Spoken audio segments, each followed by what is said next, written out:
Deuxième partie d'On n'est pas des pigeons. Merci de nous suivre. C'est l'heure d'accueillir l'invité de la rédaction. Présentation. C'est un pro de l'improvisation, il va donc pouvoir exercer ici tous ses talents. Vincent Doms est le patron de la troupe Studio Impro qui célèbre cette année sa 10e saison. Bonsoir Vincent Doms. Bonsoir. Bienvenue. Merci d'avoir accepté notre invitation. Vous allez avoir 3 minutes pour nous prouver, pour nous démontrer qu'il faut absolument aller voir votre spectacle d'improvisation. Et pour vous interroger ce soir, ce sera la plus comédienne d'entre nous, Caroline. Jingle.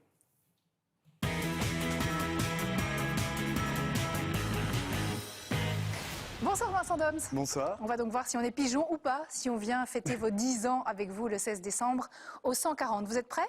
Tout à fait. C'est parti. Alors Studio Impro, c'est le nom de ce spectacle. C'est un mariage entre cinéma et improvisation, c'est-à-dire C'est-à-dire que pour lancer les improvisations qui ont une durée entre 3 et 15 minutes, il y a un réalisateur qui est une sorte de maître de cérémonie de la soirée qui va piocher des titres que le public a écrits en arrivant dans la salle. Mais avant de faire ça, il va dire « Tiens, j'ai envie de travailler un western ou une science-fiction ». Et donc ça peut créer, souvent d'ailleurs ça crée une confrontation absurde entre ce que le réalisateur veut. Par exemple, il veut un western et il tire un titre que le public a écrit qui est « Les embouteillages du lundi matin ». Et donc, il faut se débrouiller. Les comédiens, après, doivent se débrouiller pour faire un film qui respecte le genre du film et la contrainte imposée par le public. Très bien. Alors, l'un des membres de notre équipe me disait que pour lui, l'impro, c'était un truc un peu ringard, qui datait des années 90. Qu'est-ce que vous lui répondriez ? Je dirais qu'il ne connaît que le match d'impro, qui effectivement était extraordinaire dans les années 90, qu'il l'est toujours. Mais aujourd'hui, il y a d'autres concepts d'improvisation. Ouais. On s'est un petit peu émancipé du match d'impro, qui est un spectacle d'impro, mais extrêmement connu. D'ailleurs, aujourd'hui, les gens confondent un petit peu en disant on dit l'impro, on dit la ligue, Ouais. alors qu'il y a énormément de concepts qui ont fleuri à côté du match, parfois inspirés du match ou pas. Ouais. Mais en fait, c'est un outil de création qui permet de faire tellement d'autres spectacles qu'il y en a beaucoup d'autres. Voilà, j'espère qu'il a eu sa réponse. Pourquoi est-ce qu'à Studio Impro, les improvisateurs sont appelés les envoyés de Satan ? Parce qu'en fait, on a choisi de faire vraiment une mise en scène plutôt qu'aligner des impros les unes après les autres et dire voilà, c'est l'impro 1, l'impro 2, l'impro 3. Ouais. On a créé un contexte avec vraiment une mise en scène. Le metteur en scène, enfin le réalisateur de Studio Impro a vendu son âme au diable pour avoir accès à tous ces titres que le public lui a donnés. Et donc, pendant une soirée, il a droit à la boîte de Pandore et à 4 comédiens qui vont interpréter tous les films qu'il désire. Et c'est pour ça qu'il y a toute la terminologie de l'enfer, puisque c'est vraiment des envoyés de Satan. Le public devient les farfadets de Satan. Alors justement, le public, il aime bien jouer un rôle que dans les spectacles d'impro en général. Là, quel est son rôle, à part donner les titres ? Est-ce qu'il intervient pendant le spectacle aussi ? Alors pendant le spectacle, non. C'est uniquement avant le spectacle. Il est accueilli par des hôtesses qui leur expliquent le concept. Et donc ça se limite à écrire vraiment le titre des films, des impros qu'ils vont voir par après. D'accord. Alors, vous le disiez, 4 comédiens sur scène. Est-ce que ce sont tous des comédiens professionnels ? Oui. Oui. Comment est-ce qu'on se prépare pour un spectacle d'impro ? On s'entraîne énormément. C'est l'imagination, c'est un petit peu comme un muscle. Il faut s'entraîner beaucoup. Et après, il y a parfois des techniques aussi pour pouvoir rebondir sur rien ou presque rien et créer une histoire sur base de ça. À partir de quel âge est-ce qu'on peut venir vous voir ? 6 ans. D'accord. Combien coûte une place pour le spectacle du 16 décembre ?